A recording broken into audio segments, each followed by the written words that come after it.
a ton of random questions that I'm going to ask you, and this is the kind of get to Well, know you the can always individual, answer first. right? Okay. I'm watching you. All right. So first off, what is your personal theme song? Honestly, I don't know that you could have asked me a harder question, Eric, because I really enjoy music.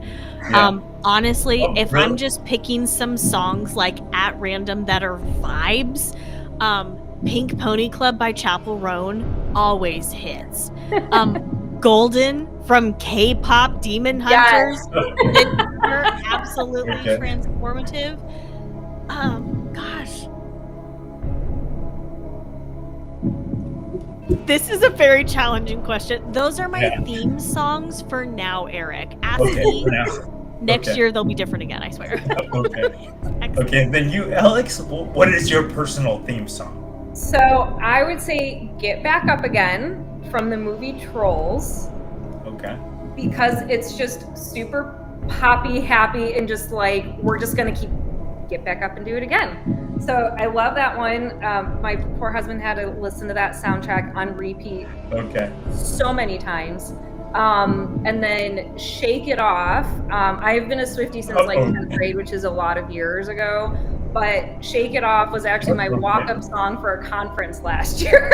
Really? Okay. Wow. Okay. I did not know that. Shake It Off. Okay. All right. I'm going to go on to the next question here.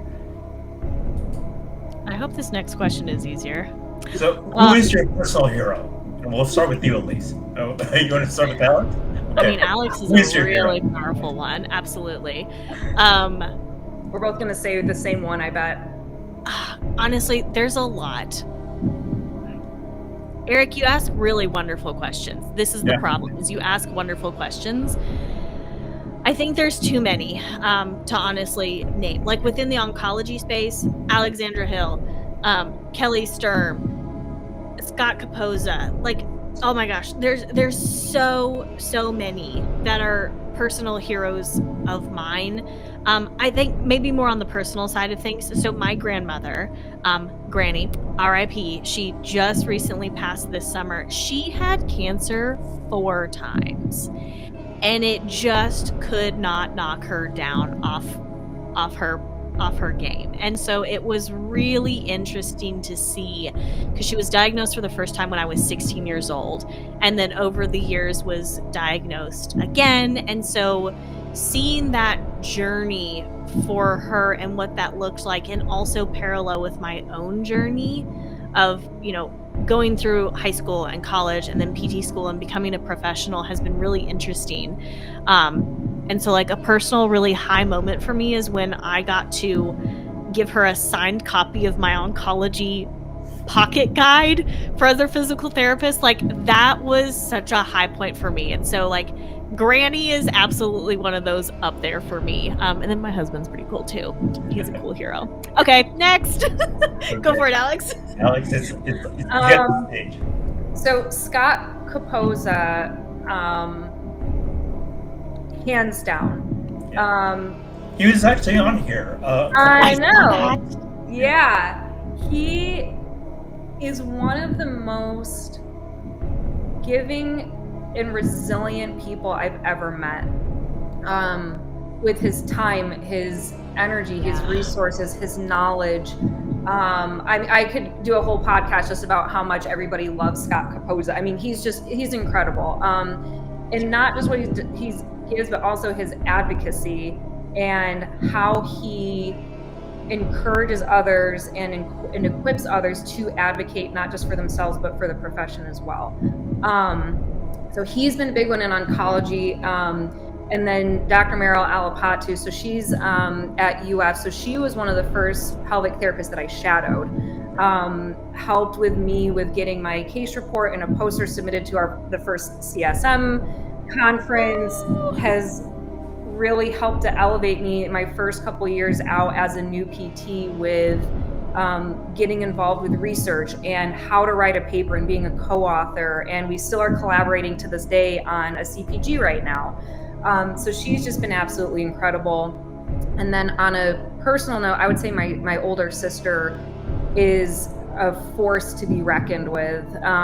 She is fearless. She's a author. She's an award-winning author. She's self-published her own books. She learned how to do it on her own. She has 2 full series out, and she's getting a master's on top of another. Like, she's just absolutely incredible. And again, another person that's just always shows up for her friends and family. So those are, I had to choose 3. My husband's also pretty cool too, like Elise said.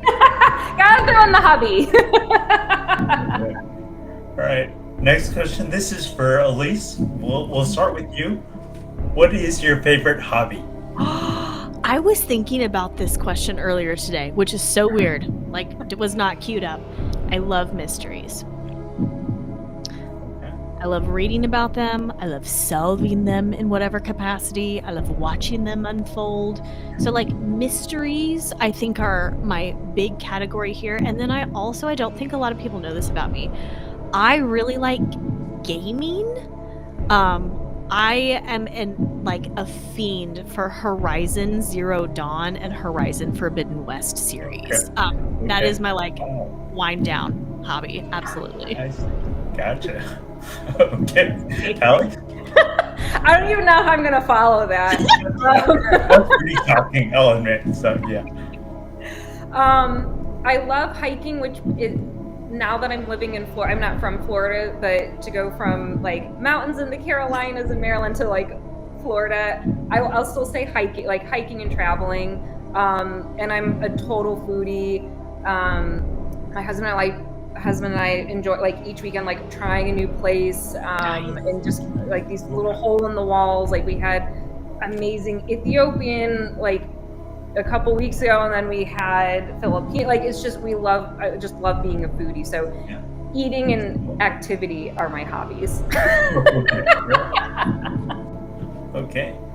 Actually, this question is for both you guys, and I'll be very impressed if you can get it in mathematics. Define coefficient. Oh my god. Oh, my husband has a PhD in physical chemistry, so I feel like he would be very disappointed in this. It's familiar. I have no idea. I don't even know that I could take a guess. Okay, I know the word, like coefficient of, and I don't know what it actually means, to be honest. I feel like as soon as you say it, I'm gonna be like, oh, that's what it is. Yeah. Okay, here's the definition. A coefficient is a number that is multiplied by a variable. Oh. That is, a number being multiplied by a variable, such as x, y, or z, is called a coefficient. Math has okay. left me a long time ago. Yeah. All right. Next question, and we'll start with you, Elise. Coffee or tea? Tea. Tea? Period. Okay. Yep. Hard stop. And Alex, how about you? So I didn't drink any caffeine really until I got to PT school, and then it was green tea. And then now apparently I just went from like Earl Grey to I love black coffee now. Like in the last year, I love it. Decaf, half calf, iced, hot, any type of just black coffee. It's my jam. Interesting, because I think I'm getting to the age where I can't have coffee past 5 o'clock because I'll be up all night. So I can't do coffee anymore. I feel like I can't have coffee past like 8 a.m. So I have enough energy. Okay, next question here is, what is your favorite website? And we'll start with Elise. Your favorite website of all time. My favorite website of all time. This is the hardest one, I feel like. This might be the hardest question. Yeah. Honestly, you know what? Google or the search capabilities. Like I talked about mysteries earlier. I feel like Google can help me answer some of those mysteries, and I do a lot of research for my work. So I feel like it's my friend. It's a starting point for my research. Okay, gotcha. Yeah, and Alex, how about you?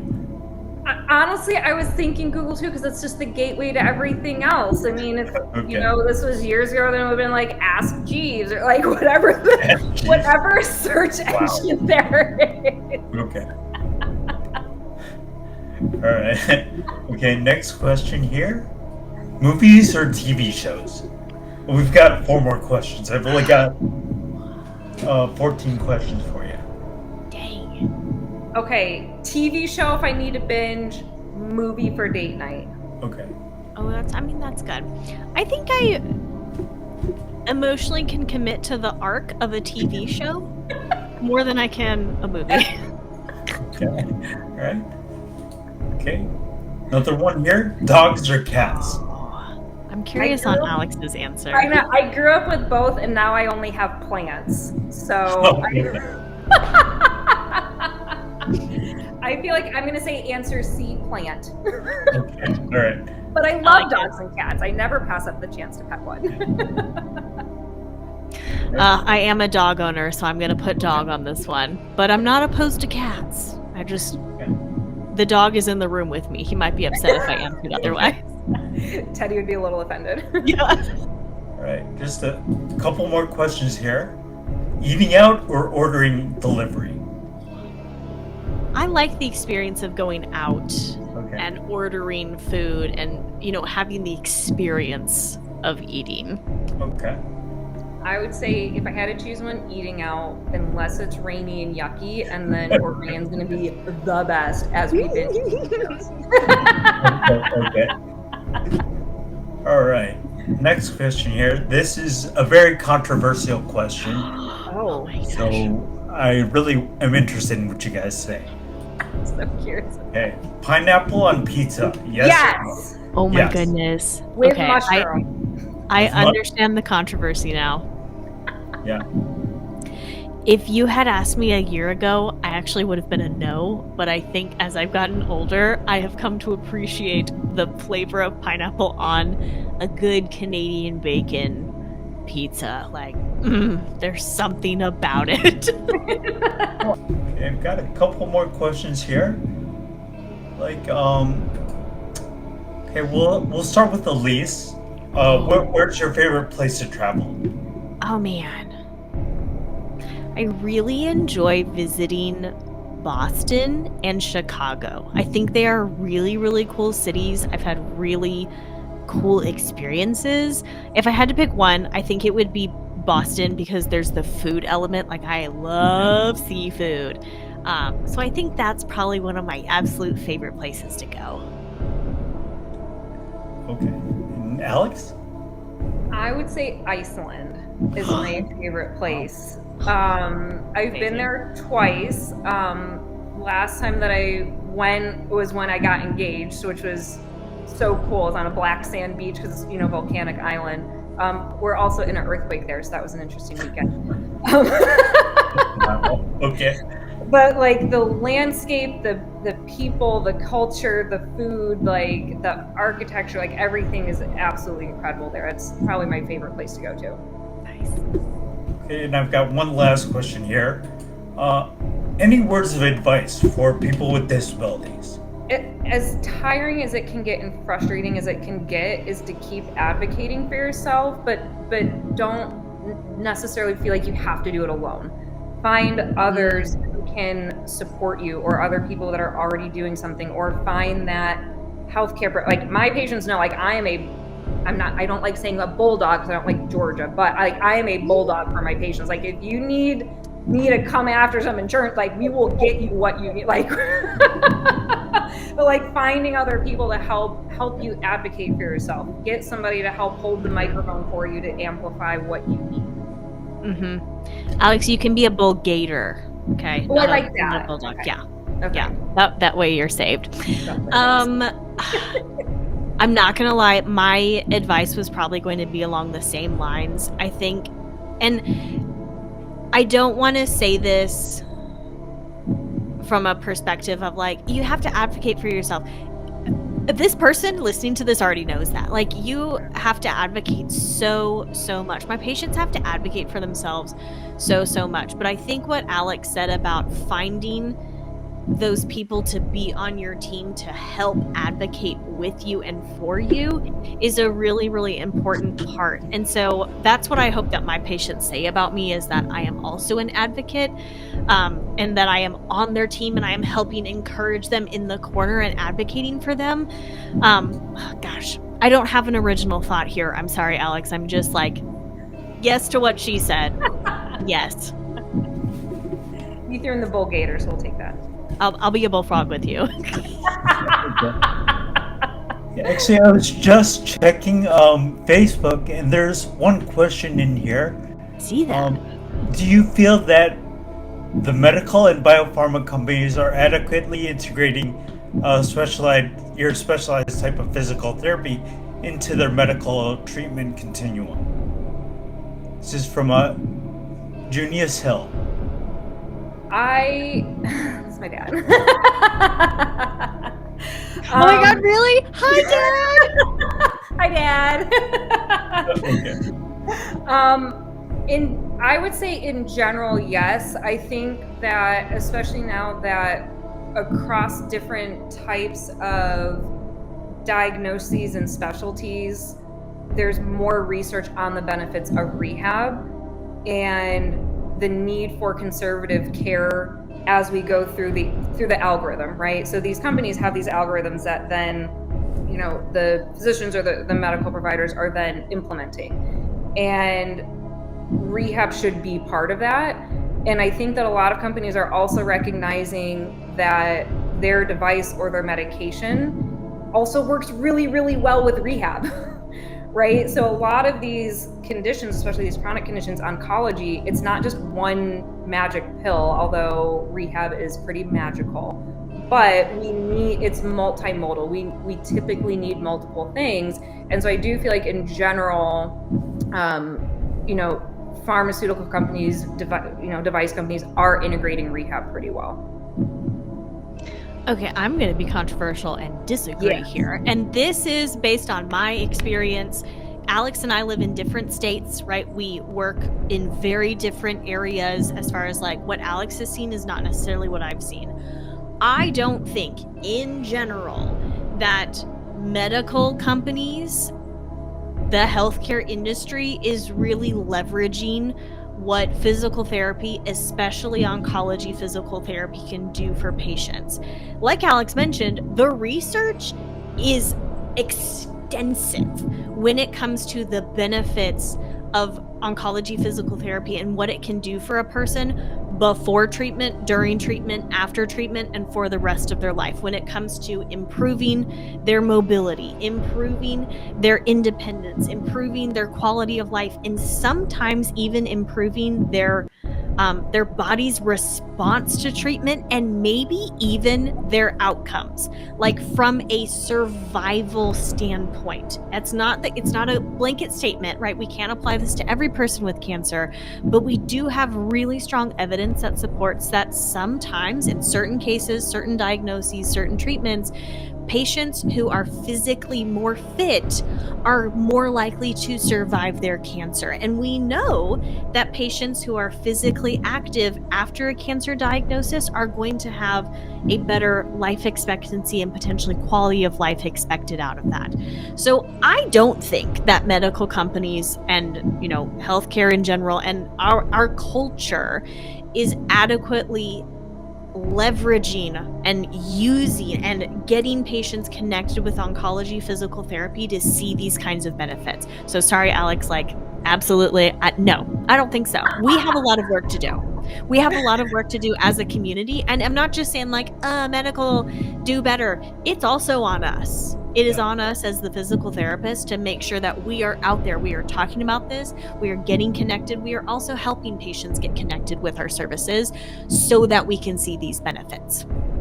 Yeah, I totally agree with you, Elise. I really think there needs to be a stronger collaboration between the patient and the healthcare provider, because the impact of that would be phenomenal. Yeah, again, I just want to say thank you guys for participating in this. I really like this format where there's three people just kind of hanging out. So this was great. Really appreciate it. This was fun. I really like this format too. Very, very easy, very fun. Loved it. Okay, cool. Well, yeah, next week we got a couple more oncology physical therapists. So, stay tuned and look for updates on social media. Very cool. Thank you so much, Thank Eric. Appreciate it. Eric. Thank you guys for coming. Yeah. All right. You guys have a good night. Thank you. you. You too.